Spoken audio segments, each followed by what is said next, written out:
रोमानियामा duty time रोमानियामा wire हाउसमा के काम गर्नुपर्छ। यसरी बन्दुक लिने हो। बन्दुक लिएर यहाँ बारकोड हुन्छ। किवीको स्क्यान गरेर यसरी टक्क लाएर कति किलो हाल्ने यहाँ राख्ने यसरी हाल्ने हो।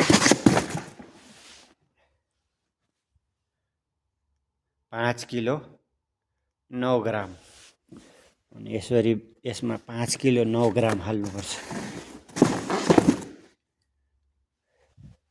जम्मा जम्मी 30-35 वटा आइटम हुन्छ, कहिलेकाहीँ 50 वटा।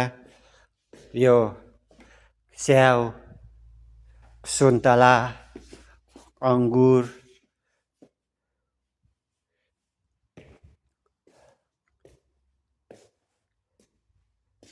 स्क्यान गर्दै हाल्नुपर्छ। यसरी चट्ट लाएर यहाँ छ रोसी चुर्किन कति किलो चाहियो।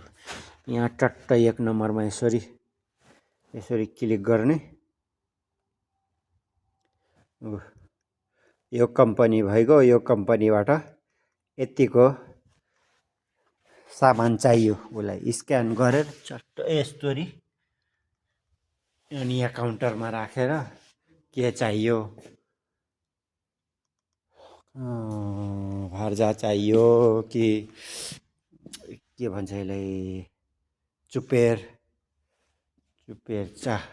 च्याउ चाहियो कि यो सुन्तला, म्याङ्गो, अभाकाडो, च्याउ, स्ट्रबेरी र साग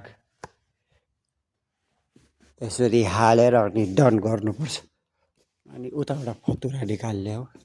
सबै थोक छ यहाँ।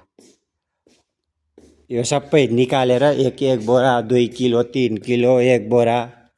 यो प्राय आलु 10 किलोको हुन्छ, 25 बोरा 30 बोरा आउँछ।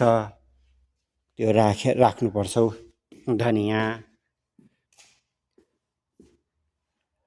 धनिया यो यताको के यता अन्डा, केरा,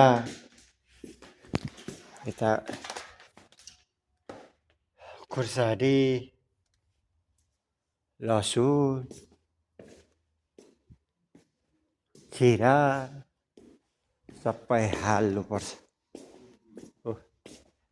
प्याज, हरियो प्याज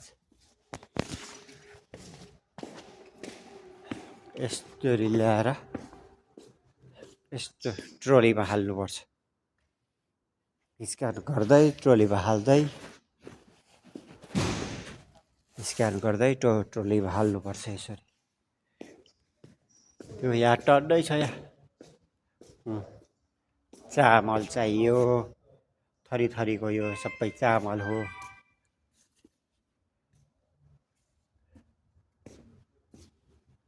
यता तेल, नुन, अदुवा, लसुन, प्याज सबै थोक छ यहाँ।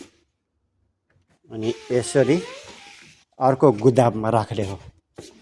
त्यो अर्डर भइसके के अरे त्यो ट्रोलीमा डन गरिसकेपछि यहाँ ल्याएर राख्नुपर्छ।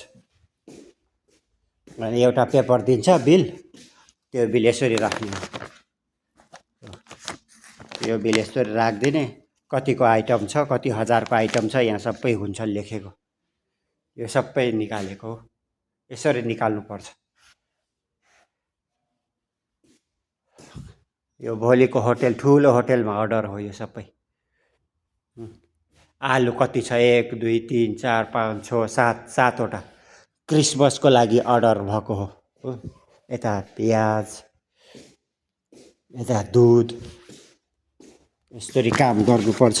पैसा छैन, पैसा मरु छुकहरू। पैसा 2500 आउँछ, स्यालेरी 2500, फुड दिन्छ 400 500 खानाको लागि। फाइदा छैन रोमानियामा, बरु साउदी कतारमा आनन्द हो यार।